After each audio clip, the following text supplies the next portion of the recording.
Bonjour à tous. Enfin, on est au raisonnement par récurrence. Alors là, je vais encore le découper, mais vraiment, on y est, hein. Le raisonnement par récurrence, vous avez vu ça en cours. Il y a trois choses à faire. L'initialisation, l'hérédité et la conclusion. Donc là, j'ai découpé. Première question, vous allez voir, c'est l'initialisation. Ça, c'est pas ce qui pose problème. J'ai découpé l'hérédité en trois. Évidemment, dans les exercices, on fera ça d'un coup, mais de toute façon, virtuellement, c'est quand même découpé, hein. Écrire l'hypothèse, écrire l'objectif et faire le travail d'hérédité. Et ensuite, question 5, la conclusion, là, c'est juste de la rédaction. Donc la propriété que je vous propose de démontrer aujourd'hui, c'est que quel que soit n non nul, hein, donc pour n entier non nul, donc n appartient à n étoiles, mais on a 2 puissance n supérieur ou égal à n. Alors cette propriété, si vous remarquez un petit peu ou que vous réfléchissez un peu, eh bien, elle est valable en 0. Alors moi j'ai choisi de la démontrer pour un entier non nul parce que pour l'hérédité, il y a un petit souci, c'est un petit peu plus difficile si on part de 0. Donc on va vraiment rester dans les choses simples ici. On va démontrer que c'est vrai pour n appartenant à une étoile. On pourra compléter par la fin en rajoutant que c'est aussi vrai en 0. Mais on va enlever le problème ici. Donc, hérédité, conclusion, on commence par l'initialisation.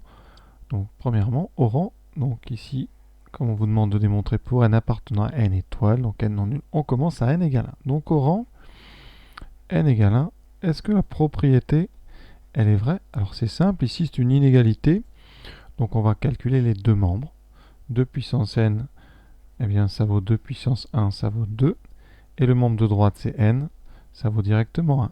On a bien 2 supérieur ou égal à 1, d'ailleurs 2 est même strictement supérieur à 1. Mais si vous avez strictement, vous avez forcément supérieur ou égal. Il y a un ou, donc c'est supérieur ou égal. Donc la propriété, elle est vraie au rang n égale 1. Donc on dit qu'on a initialisé la récurrence. L'initialisation est bonne. L'initialisation est bonne. Ou alors est vérifiée, ou alors est démontrée. Voilà. Ça, les adjectifs, vous choisirez. Deuxième étape, donc l'hérédité. Première chose, apprendre à écrire l'hypothèse de récurrence. Alors, l'hypothèse de récurrence. Donc, on écrit hypothèse de récurrence. Alors, on va supposer que la propriété, elle est vraie pour une certaine valeur k. K appartenant évidemment ici à n étoiles, puisqu'on veut que la propriété soit vraie pour n non nul. Donc, on suppose que pour k, eh bien, on a 2 puissance k supérieur ou égal à k. Alors, j'ai choisi la lettre k. Certains vont choisir la lettre n. Tout dépend évidemment des professeurs.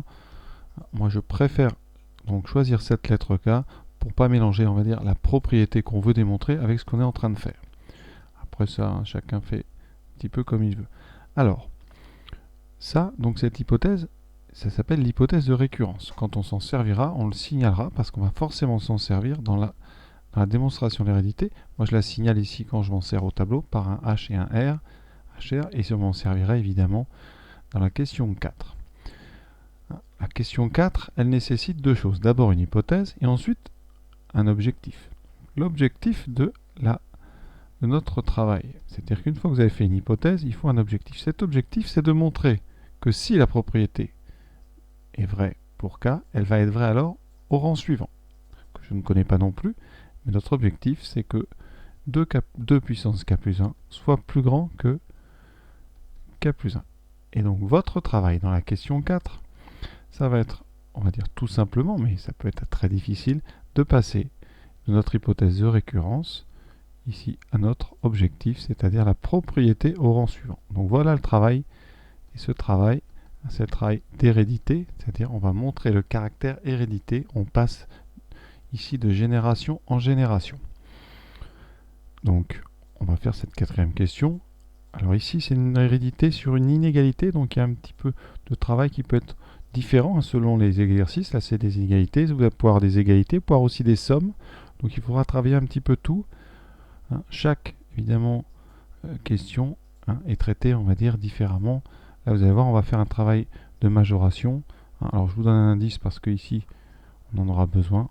On vous dit pour la question 4 que si k est supérieur ou égal à 1, donc non nul, on a 2k qui est supérieur ou égal à k plus 1. Alors c'est assez évident, hein, parce que 2 fois k, c'est k plus k. Et comme k est plus grand que 1, eh bien vous pouvez dire que vous pouvez prendre eh bien, l'un des k et le dire qu'il est plus grand que 1, donc on aura k plus k plus grand ou égal à k plus 1. Une autre façon de le dire, c'est d'écrire tout simplement k supérieur ou égal à k supérieur ou égal à 1, et on fait l'addition des deux inégalités, ça on sait qu'on a le droit, et vous voyez on a 2k supérieur ou égal à k plus 1. Donc maintenant, démontrons le caractère héréditaire de la propriété. Alors, pour démontrer une hérédité, donc là c'est, je remets question 4, on va partir de 2 puissance k plus 1, c'est-à-dire on va essayer d'atteindre l'objectif. L'objectif, c'est donc de montrer que 2 puissance k plus 1 va être plus grand que k plus 1. Pour ça, eh bien 2 puissance k plus 1, je vais le transformer un petit peu pour pouvoir utiliser l'hypothèse de récurrence qui parle ici de 2 puissance k. Donc je vais essayer de faire apparaître les 2 puissance k, et c'est faisable, parce que 2 puissance k plus 1, c'est 2 puissance k fois 2. D'accord? Donc à partir de ce moment-là, qu'est-ce qu'on dit? 2 puissance k est supérieur ou égal à k, 2 est supérieur ou égal à 2, et donc, comme tout est positif, je peux multiplier ces deux inégalités. Ça fait 2 fois 2 puissance k supérieur ou égal à 2k. C'est une des façons de faire. Vous pouvez aussi tout simplement multiplier ici la première inégalité par 2. Ça reviendra exactement au même.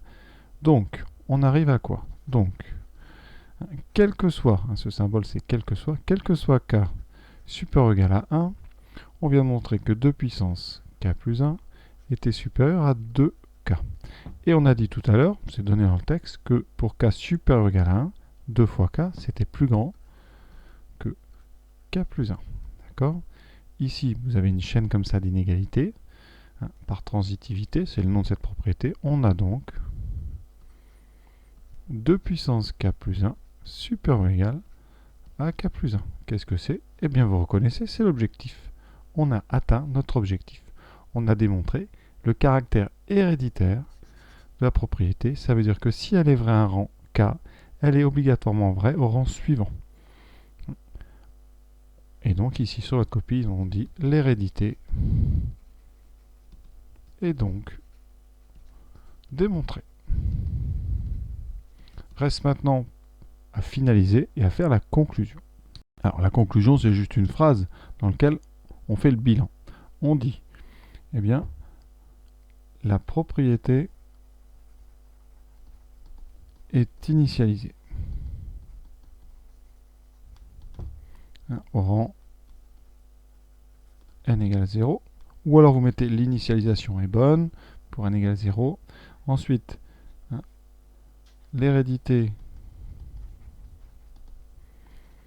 est démontrée. Et donc, on a démontré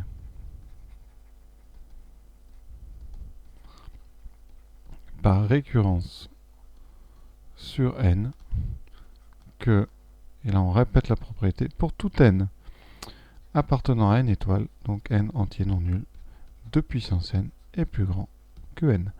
Alors, évidemment, c'est un petit peu long, souvent, j'avoue, on se dispense un petit peu déjà de redire par récurrence sur n, parce que évidemment, on voit bien qu'on est dans une récurrence, et certains même ne disent même pas initialiser, hérédité, s'ils l'ont déjà dit auparavant. Donc voilà, j'espère que c'était clair. En tout cas, je vous souhaite bonne continuation dans votre travail.